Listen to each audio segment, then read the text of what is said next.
dans ma chambre de l'île Saint-Louis. J'ai sorti Oncle Édouard, j'ai sorti Laura Lera, j'ai sorti d'autres aussi. J'ai sorti La main du père. J'ai sorti un tout petit fragment de Paulette. Paulette déflorant un petit garçon de moins de 12 ans. J'ai essayé de retravailler ça. J'y arrivais pas. C'était toujours la première mouture qui était, pour moi, la plus vraie. Je cherchais ce qui était vrai.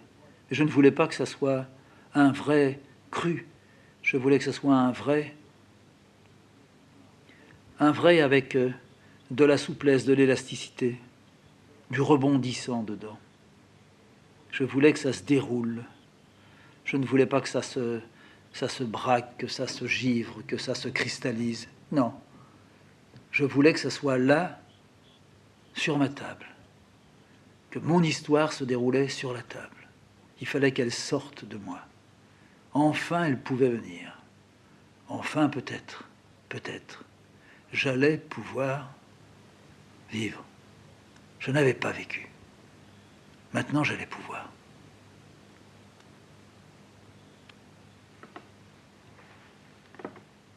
J'ai rempli plusieurs petits cahiers.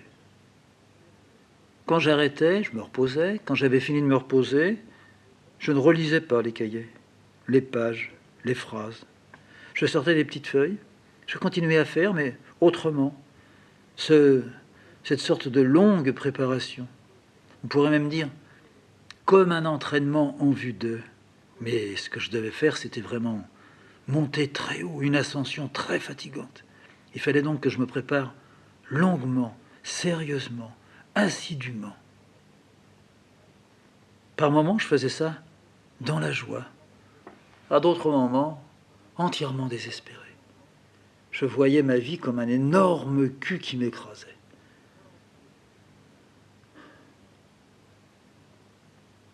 C'est dans un de ces moments-là que je suis retourné dans le quartier, à l'Odéon. J'ai repris la rue des Ciseaux. Je me suis dit, si je vois Zerbide, je lui dis, je vous invite à dîner avec moi ce soir. Voilà, c'est peut-être ce qu'il attendait. Au fond, je ne lui en veux pas. Quand il a acheté les bouquins si bon marché, qui m'aurait acheté l'ensemble de ces bouquins? Qu'est-ce que j'aurais fait de tous ces livres? Je les aurais montés là-haut dans ma chambre de bonne? Mais où?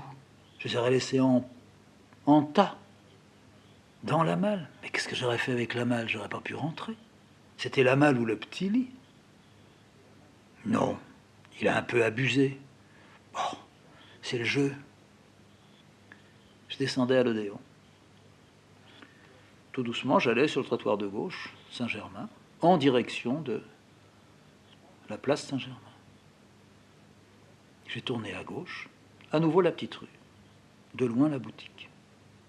À cette heure-là, il est là. J'approche, je regarde, je mets ma main sur le bec de canne.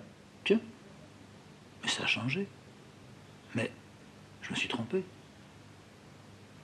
Dans la vitrine, il n'y avait pas de livre.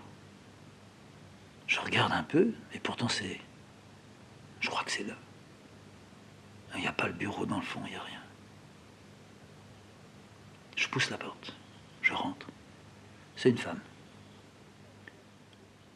Je ne fais pas erreur, mais je n'ai pas su, ça a changé. Elle me regarde. Je lui dis oui, il y avait ici, il y a déjà quelque temps, un homme qui vendait des livres et qui éditait certains livres. Son nom, c'est Zerbide. C'est vous qui avez pris la succession. Vous savez où il est? Alors elle me regarde. Elle me dit, c'était un ami à vous? En quelque sorte, oui. C'est vrai, j'ai pris la succession. Vous ne savez pas ce qu'il est devenu? Non, pas du tout.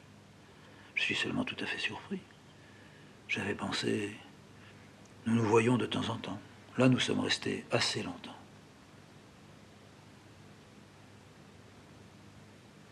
J'avais pensé ce soir l'inviter à dîner. Si vous me disiez où il est, j'aurais peut-être encore une chance de de réaliser ce que je voulais lui proposer. Oui. Monsieur Zerbit, je suis ennuyé d'avoir à vous annoncer ça, mais Monsieur Zerbit est mort dans ce magasin. Mort? Oui.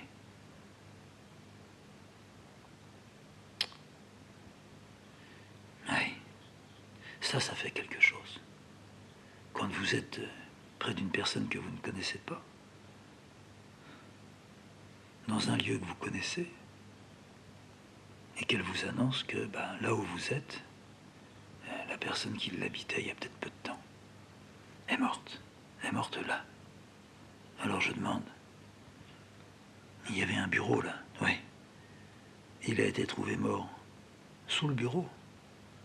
Non, sur le bureau. Ah bon. Appuyé sur le bureau, oui. C'est vous qui avez racheté les livres? Non, je les ai vendus. Ah oui. Vous n'avez rien gardé? Non. Quelques-uns, mais plutôt des livres de reproduction. Ah oui. Parmi les livres de reproduction, si vous vous souvenez de ce que vous avez gardé, il ne se trouverait pas par hasard, parmi eux, un livre sur la Mésopotamie. Oui, je l'ai gardé. Attendez. Un livre assez grand, n'est-ce pas? Grand format, très épais.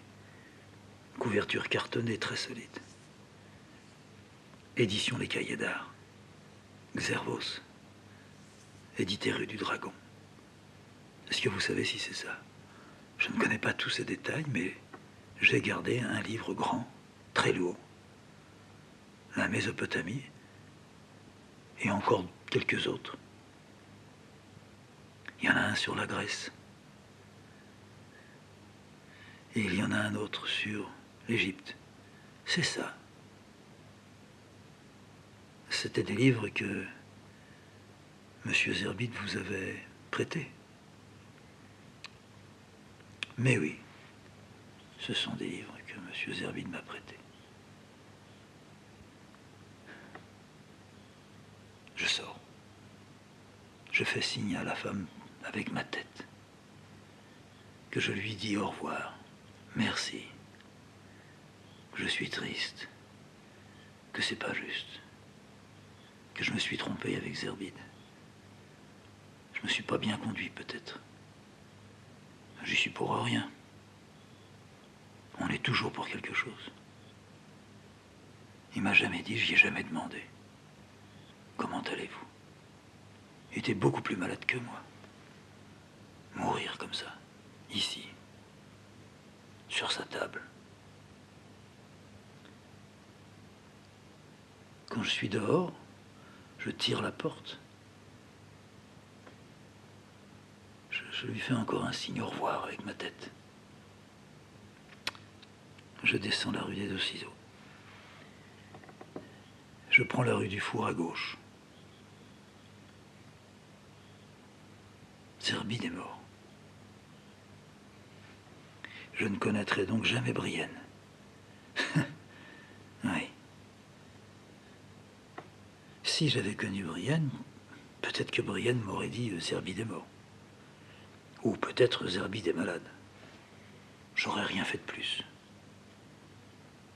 C'est la première personne qui meurt depuis que je suis à Paris et que je connaissais un peu. Comme j'en connais très peu, ça se sent tout de suite.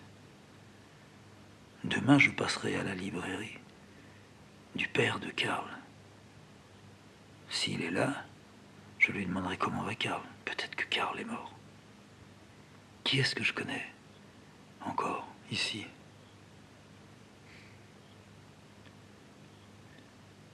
J'irai chez le docteur aussi.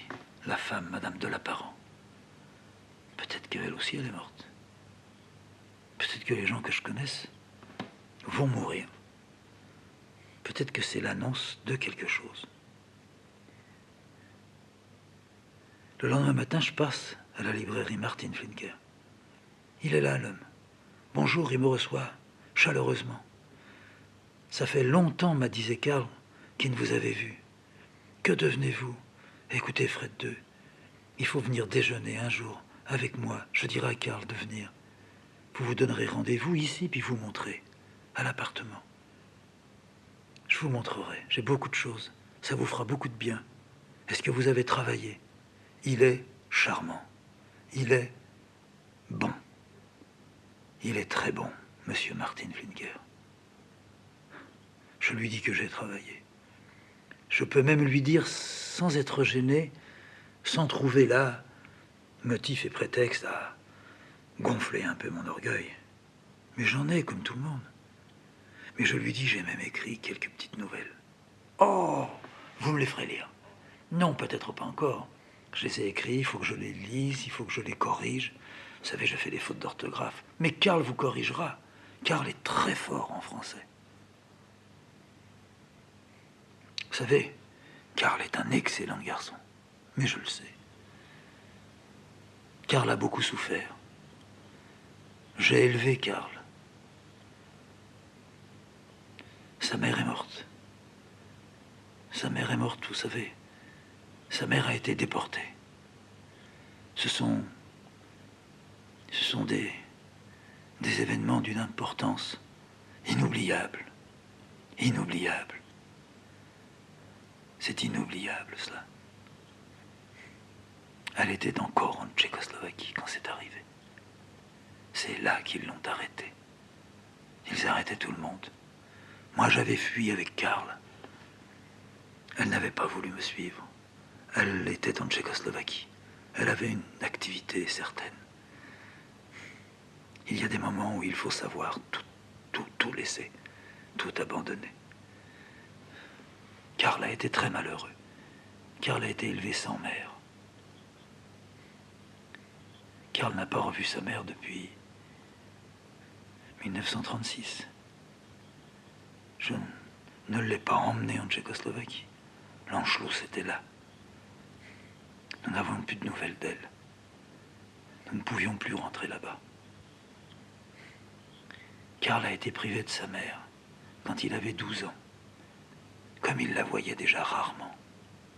On peut dire qu'il a été privé de sa mère à partir de l'âge de 5 ans, ou 7 ans. Ensuite, elle s'est fixée en Tchécoslovaquie. Elle venait de temps en temps à Vienne. Je vous raconte tout ça parce que je vous ai dit, j'aime beaucoup mon fils. Oui. Je lui dirai que vous êtes passé. Je lui dirai que vous m'avez promis de venir un jour, avec lui, chez moi, tout en haut. Je lui dirai que vous avez écrit un peu. Il sera heureux. Et vous avez aussi travaillé avec vos papiers? Oui. Mais c'est merveilleux ce qui vous arrive. Oui, c'est vrai. Donc les choses se mettent en place tout doucement. Vous êtes jeune. Karl aussi est jeune. Il a un grand avenir devant lui. Vous verrez, vous verrez. Karl, il va faire des choses merveilleuses. Ce sera de grandes et belles choses. Tout ce que Karl regarde devient beau. Tout ce que Karl montre, les autres le regardent. Voilà, ça c'est Karl. C'était aussi un peu sa mère. Moi, je vous dirai un jour. Moi aussi j'écris. Moi aussi. J'essaye de dire qui j'ai rencontré. Et ici, je commence à nouveau à rencontrer. À Vienne, je réunissais des auteurs. Il y a eu Stefan Zweig, il y a eu La Montagne Magique. Ça vous dit quelque chose? Vous l'avez lu? Eh bien, Thomas Mann, oui. C'était mon ami. C'est toujours mon ami. Il y a eu comme ça beaucoup d'auteurs qui ont été presque tous persécutés, obligés de quitter, d'abandonner ce qu'ils avaient, de ne rien retrouver s'ils sont rentrés après. Tout a été pillé. Mon fils a été très malheureux. Oubliez tout ça. Oubliez. Je vous ai dit, ça vous permet de connaître un peu plus Karl. Vous me direz, vous. J'aimerais vous connaître aussi un peu plus. Karl m'a à peine dit sur vous. Il m'a dit que vous étiez libraire, que vous alliez quitter Marseille, qu'une nouvelle vie s'ouvrait devant vous. C'est passionnant, ça.